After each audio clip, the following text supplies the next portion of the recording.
Hey guys, bare months na naman nga, kaya naman sigurado maglalabasan na naman yung ganitong bibingka recipe. Pero ngayong araw nga po ay tuturuan ko kayong gumawa ng bibingka na hindi ganoon katrabaho. Yung mas pinadali at sandaling halo lamang ay magkakaroon ka na ng bibingka. Kaya naman ngayong araw ay gagawa po tayo ng bibingka pancake. Para nga po sa ating bibingka pancake ay gagamit po tayo dito ng isang pack ng pancake mix. Mas pinadali po yung bibingkang ito dahil hindi nga ganoon kadami ang ingredients na kakailanganin mo dito at magkakaroon ka na ng masarap na bibingka. So ayan, naglagay na din po ako dito ng isang itlog at 2 kutsara ng oil. At naglagay na rin po ako dito ng evaporated milk. Pwede rin pong gata ng niyog ang ilagay nyo dito. Pagkatapos nga po nyan ay haluing mabuti hanggang sa maging ganito na. Then set aside muna. At dahil nga po sa bibingka yung ating gagawin ay gagamitin po tayo dito ng salted egg. Bali 2 piraso po ito, akin po yung biniak at hihiwain ko po siya ng ganito po kapipino or kaninipis. Kung ikaw nga ay naiibig na or natatakam na ulit sa bibingka, pero wala pa yung mga nagtitinda nito kasi medyo may kalayuan pa naman ang Pasko, ay subukan nyo naman po yung ganitong uri or ganitong klase ng bibingka. Dahil hindi ka po pagpapawisan kapag nagluto nito at makakatikim ka na ng masarap na bibingka. So ayan, naghiwa na rin po ako dito ng keso at sa isa nga pong kawali ay naglagay po ako dyan ng konting mantika. At sapat na laki po ng bibingka pancake ang gagawin ko. Bali 2 sandok po yung inilagay ko dito pero depende pa rin po sa inyo kung gaano po ba kalaki ang gagawin nyong bibingka pancake. Ayan, ipinatong ko na nga po dito sa ibabaw itong ating salted egg at saka itong ating hiniwang keso. Lutuin po sa katamtamang lakas lamang ng apoy at kapag nakikita nyo pong nagbabubbles na yung pinakang ibabaw ay pwede nyo na po yung baligtadin. And syempre, lulutuin na lang din po natin itong kabilang side nitong atin nga pong bibingka pancake. O diba, napakadali lang po ng ganitong recipe. So ayan, after po ng ilang minuto,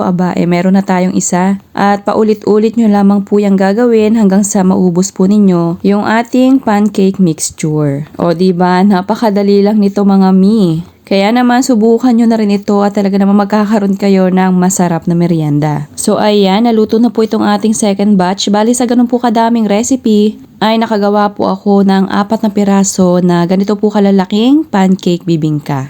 So ayan, ito na nga po yung ating 3 batch na naluto. Bali maglalagay na lamang po ako dito sa pinakang ibabaw ng syrup. Pero pwede rin po kayo magpahid dito ng margarine tapos budburan nyo ng keso or kinadkad na niyog. At kung umabot ka nga po hanggang dito sa part ng ating video, sigurado ako na natakam ka rin. Kaya naman pakipusuan nyo na po itong ating bibingka pancake. At kung hindi pa nga po kayo naka-like or follow dito sa ating munting kusina, ay pakifollow nyo na rin po. Salamat po. So ayan na, tinikman ko na nga po itong ating bibingka pancake at talaga naman pong masarap din. At hindi naman po nalalayo dun sa nakasanayan nating bibingka. So thank you for watching. Serve and enjoy!